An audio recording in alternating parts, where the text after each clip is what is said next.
शारदीय नवरात्रि का शुभारंभ होने वाला है। 9 दिनों तक 9 अलग अलग देवियों की पूजा की जाएगी। शास्त्रों के अनुसार नवरात्रि के पहले दिन मां शैलपुत्री की पूजा की जाती है। शैलपुत्री माता को उमा, सती और हेमवती आदि नामों से भी जाना जाता है। मां शैलपुत्री का वाहन वृषभ है। माता के माथे पर चंद्रमा सुशोभित है और उन्हें सफेद रंग प्रिय है।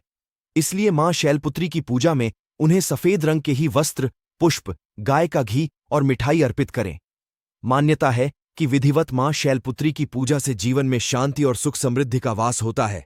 वहीं मां शैलपुत्री के पूजन के पश्चात मंत्र, जाप, आरती और कथा पढ़ना भी जरूरी माना गया है। तो आइए जानते हैं मां शैलपुत्री की कथा। पौराणिक कथा के अनुसार एक बार प्रजापति दक्ष ने अपने घर पर यज्ञ का आयोजन करने का सोचा तो उन्होंने सभी देवी देवताओं को अपने यहां आने का निमंत्रण भेज दिया, लेकिन राजा दक्ष ने भगवान शिव को नहीं बुलाया। देवी सती को लगा था कि उन्हें भी बुलावा भेजा जाएगा, परंतु उनके यहां यज्ञ में आने का निमंत्रण नहीं आया। फिर भी देवी सती को उस यज्ञ में जाने का मन हुआ, लेकिन शिवजी ने उन्हें मना कर दिया। शिवजी ने सती को बोला कि अभी उनके पास यज्ञ में जाने के लिए कोई निमंत्रण नहीं आया है, इसलिए वहां जाना ठीक नहीं होगा। फिर भी देवी सती ने उनकी बात नहीं मानी।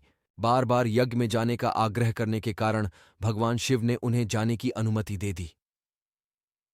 फिर देवी सती जब अपने पिता राजा दक्ष के यहां पहुंची तो जाकर उन्होंने देखा कि अपने पिता के यहां कोई भी उनसे सम्मान और प्रेम के साथ बात नहीं कर रहा था।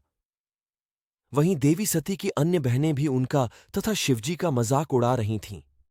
स्वयं देवी सती के पिता प्रजापति दक्ष ने भी सती का अपमान करने का मौका नहीं छोड़ा।